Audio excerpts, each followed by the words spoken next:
Hello friends, it's me junior Vaibhav. आज मैं आपसे ह्यूमन रिलेटेड स्लीपिंग फैक्ट साझा करने वाले हैं, तो वीडियो को अंत तक ज़रूर देखें। नींद हर किसी को प्यारी होती है, इंसानों को भी, जानवरों को भी। इंसान भी सोते हैं और जानवर भी सोते हैं, लेकिन वे क्यों सोते हैं, इसका उत्तर अभी तक कोई सर्वमान्य नहीं प्राप्त हुआ है। वैसे हमारे जीवन के लिए जितना भोजन, पानी और वायु आवश्यक है, उतनी ही नींद भी। मनुष्य अपने जीवन का 1/3 भाग सोने में बिताता है। हालांकि आयु के आधार पर इसमें भिन्नता देखने को मिलती है, लेकिन औसतन यह लगभग 1/3 होता है, जो सोचा जाए तो काफ़ी अधिक है। बिल्ली अपने जीवन का 2/3 समय सोने में बिताती है। जिराफ को दिन में केवल लगभग 2 घंटे नींद की आवश्यकता होती है। एक भूरे रंग के चमगादड़ को दिन में लगभग 20 घंटे नींद की आवश्यकता होती है। घोंघे लगातार 3 वर्ष तक सो सकते हैं। समुद्री ऊदबिलाव एक दूसरे का हाथ पकड़कर सोते हैं ताकि एक दूसरे से बिछड़ न जाएं।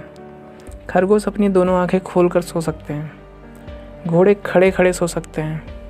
डॉल्फिन अपनी एक आंख खोलकर सोती है, जिससे वह नींद में भी सचेत रहती है और शार्क जैसे शिकारी जीवों से अपनी रक्षा कर पाती है। सोते समय डॉल्फिन के दिमाग का आधा हिस्सा सोया हुआ होता है और आधा जागा हुआ। सांस लेने के लिए डॉल्फिन को सचेत रहना पड़ता है, इसलिए वह पूरी तरह से सो नहीं सकती।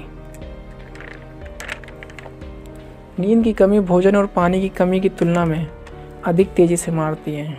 मनुष्य बिना खाए 2 माह तक, बिना पानी पिए 30 दिनों तक जीवित रह सकता है, लेकिन बिना सोए मात्र 11 दिनों तक जीवित रह सकता है।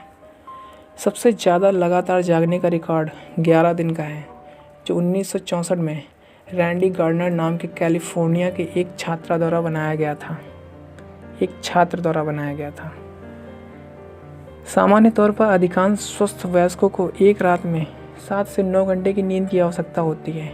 हालांकि कुछ लोग 6 घंटे की नींद के बाद भी बिना उनींदापन के कार्य करने में सक्षम होते हैं, जबकि कई लोग जब तक 10 घंटे तक सो नहीं लेते तब तक बेहतर ढंग से अपना कार्य नहीं कर पाते। जो लोग हर रात 7 घंटे से कम सोते हैं, उनकी समय से पहले मौत होने की संभावना 12% बढ़ जाती है। जिन वयस्कों को रात में 7 घंटे से कम नींद आती है, उनमें अस्थमा, कैंसर और मधुमेह से पीड़ित होने की संभावना अधिक होती है। हर रात 7 घंटे से कम नींद लेना आपको गुस्सा, उदास और तनाव में डाल सकता है। पुरुषों की तुलना में महिलाएं अधिक सोती हैं। नवजात शिशु 24 घंटे में से 14 से 17 घंटे सोने में बिताते हैं। शिशुओं का दिमाग ग्लूकोज पूरी सप्लाई का 50% इस्तेमाल कर लेता है, इसलिए उन्हें अधिक सोने की आवश्यकता पड़ती है। नवजात शिशुओं के माता पिता अपने बच्चे के जीवन के पहले 2 वर्षों में अपनी 6 माह की नींद खो देते हैं। नींद में आप छींक या खांस नहीं सकते। यदि आपने किसी को सोती हुई अवस्था में खांसते हुए देखा है, तो इसका अर्थ है कि उनकी खांसी पूरी होने के लिए उनकी नींद टूट चुकी है। मनुष्य में सोते समय सूंघ पाने की क्षमता नहीं होती। यदि सोते समय में घर की रसोई में गैस लीक हो जाए या धुएं की गंध आए तो पता नहीं चलता। ऊंचाई जितनी अधिक होगी, नींद में गड़बड़ी भी उतनी ही अधिक होगी। आमतौर पर 13,200 फीट या उससे अधिक की ऊंचाई पर नींद में अधिक गड़बड़ी उत्पन्न हो जाती है। ऊंचाई में नींद में गड़बड़ी का कारण ऑक्सीजन के स्तर में कमी होना है, जिससे श्वसन प्रभावित होता है। अधिकांश लोगों को नई ऊंचाई में समायोजित होने में 2 से 3 सप्ताह का समय लगता है।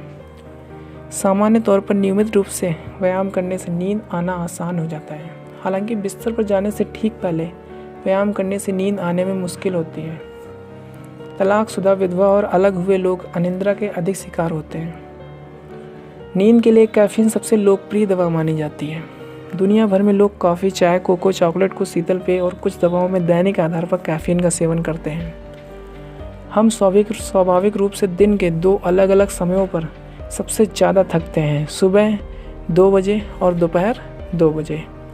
सुबह 3 से 4 बजे के मध्य इंसान का शरीर सबसे ज़्यादा कमज़ोर होता है। यही कारण है कि अधिकतर लोगों की मृत्यु नींद में इसी समय होती है। बधिर लोगों के लिए अपनी नींद में सांकेतिक भाषा का उपयोग करना असामान्य नहीं है। ऐसे कई उदाहरण हैं जहां लोगों ने अपने बधिर साथी या बच्चों द्वारा नींद में सांकेतिक भाषा का उपयोग करने के बारे में बताया है। जो लोग पर्याप्त नींद नहीं लेते हैं, उनके भूख विनियमन हार्मोन लेप्टिन का स्तर गिर जाता है। इस कारण उनमें अधिक भूख लगने की संभावना होती है और उनकी भूख बढ़ जाती है। डायसेनिया वह अवस्था है जिसमें सुबह सुबह बिस्तर से उठना। पैरासोम्निया वह अवस्था है जिसमें लोग नींद में विभिन्न गतिविधियां करते हैं, जैसे नींद में चलना, नींद में ड्राइविंग, और कई बार तो वे पैरासोम्निया की अवस्था में हत्या जैसा अपराध भी कर जाते हैं। पैरासोम्निया से रिलेटेड एक एग्जाम्पल भी है, आपने चेन्नई एक्सप्रेस तो देखी होगी, उसमें किक वाला सीन तो याद ही होगा। तो बस स्लीप एपनिया नामक रोग से सोते समय सांस रुक जाती है। ऐसे में व्यक्ति की नींद खुल जाती है और वह झटके से उठकर बैठ जाता है। नींद में सांस रुकने की यह समस्या कुछ सेकंड से लेकर कुछ मिनट तक हो सकती है।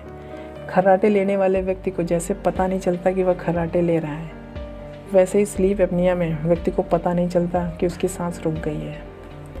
सोते समय दांत किटकिटाने को ब्रुक्सिज्म कहा जाता है। नेशनल स्लीप फाउंडेशन के अनुसार दुनिया में लगभग 15% लोग नींद में। हाँ, तो बस इतना इस वीडियो में। आगे बचे हुए इंटरेस्टिंग फैक्ट आपको इसी वीडियो के नेक्स्ट पार्ट में मिलेंगे। तो चैनल को लाइक शेयर करना ना भूलें, और जो पहली बार आए हैं इस चैनल पर तो चैनल को सब्सक्राइब कर लें, और इसी प्रकार के अमेजिंग वीडियो आपको इसी चैनल पर मिलते रहेंगे। Thanks for watching this video.